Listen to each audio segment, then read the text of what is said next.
Hey everybody, Sanavi here, and I just want to take a few minutes to talk about what I'll most likely be playing during the Phrecia event next weekend, pending any changes to the Ascendancies, and that is Consecrated Path of Endurance Ancestral Commander. What you're looking at here is a character that I've made in a private test league, SSF, to see how this skill would do. I've been doing it as a Juggernaut, and yeah, it's been fantastic. I was looking at what the skill tree might look like as Ancestral Commander, and it looks really promising. So what we're going to do is I'm going to go over the POB, how the character is built, all the nitty gritty, and then we'll do a quick map just to take T16. I've been playing this character for about 2 or 3 days in this private league, just going through the atlas and progressing in between work and stuff, and it's been a blast. So yeah, let's get to the POB and then we'll do a quick map. So looking at the POB here, no cluster jewels on the tree. It's just 3 jewels, regular jewels, and all points on the tree. The items, we'll start there first, are very minimal. On this POB right here, I've got like a 600 PDPS weapon, and then we just have rare gear with life and armor, maybe a little bit of attack speed and accuracy, and then our Eldritch Implicits. I do have 3 uniques on here. These are all very cheap, very common.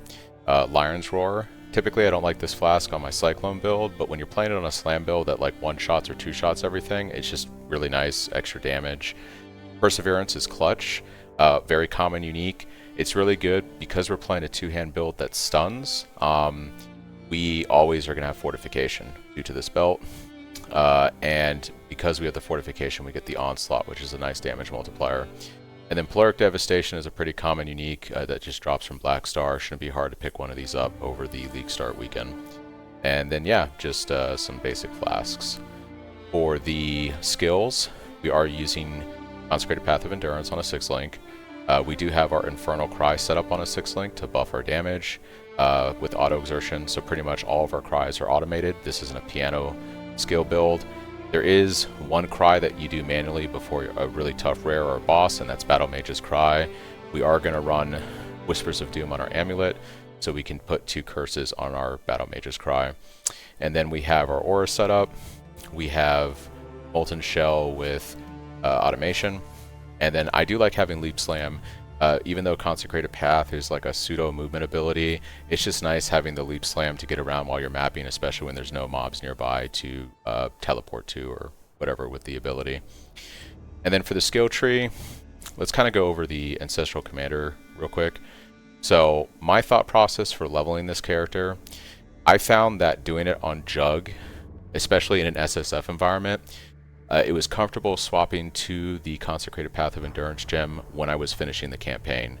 It felt really smooth just leveling as Sunder. So my recommendation and what I'll most likely be doing is playing Sunder to level with and swapping to Consecrated Path towards the end of the campaign when I go to maps. And for my Ascendancy order, I am most likely going to go for the War Cries first, because I'll be using War Cry support when I'm leveling. And then we will go with our 3rd lab will probably be the action speed and movement speed bonuses and the armor from the chest. But really it's being chill immune, pseudo freeze immune, that kind of stuff is really nice. And then once we actually do our 4th lab, we'll just pick up the 3 endurance charges then for some nice damage boost. The way we're going to generate endurance charges, because we don't have the Juggernaut Ascendancy, is we are going to take Inexorable. This does give us 25% chance instead of 30 that you get from Jug for endurance charge gain. And then we're also playing a staff on this build. So with Smashing Strikes, because we're going to have high crit chance, this will help us generate endurance charges. And then we're also going to have Disciple of the Unyielding, which will give us a nice sustain while we're mapping.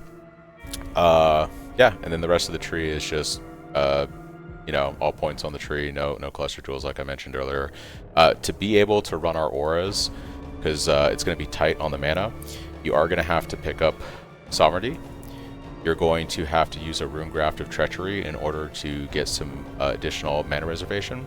You'll have to pick up the mana reservation here, and then you're going to have the mana reservation on the helmet. If you do all these things, you will be able to fit in all of these auras. You're pretty much not going to run Purity, and then once you have the reservation, you can start running Purity. I also find that having mana reduction on your ring and actually you should have it on your amulet too, so let me go ahead and just put that on right now. I find that having the mana cost reduction is going to feel really good.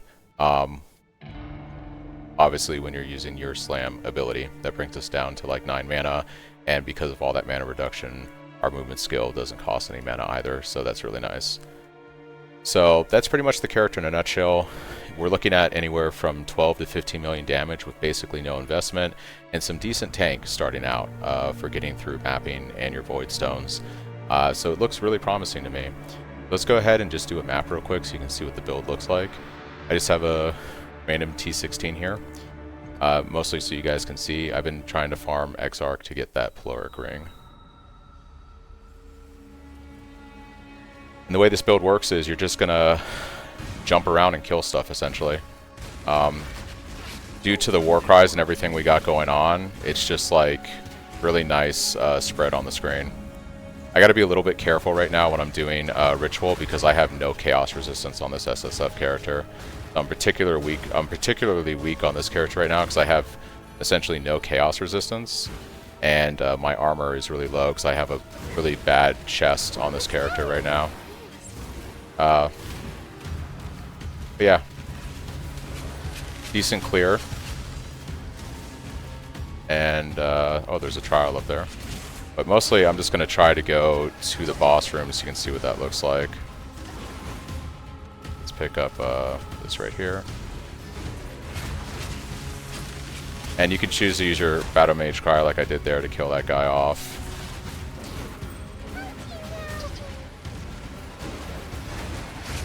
And I just really enjoy the clear on the ability. I think it's a lot of fun. Like I said, Ritual, really scary right now because I don't have any chaos resistance. I do take a little bit of chunk health there. I'm clicking the wrong thing.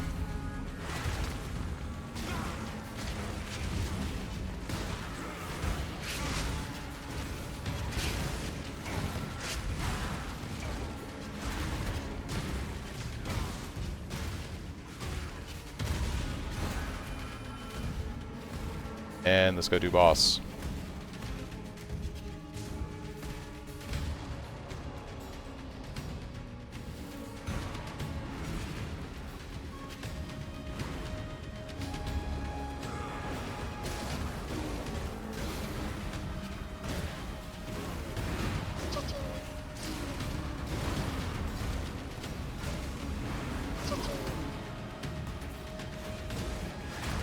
No double boss. And that's pretty much it. So just so you can see the gear on this particular SSF character, we are using this helm, this chest. You can pause it to see what my actual gear is on this character. We do have a Perseverance and a Lion's Roar. And then I have a decent weapon. It's about 750 PDPS right now. And my skill tree. Playing as the Juggernaut.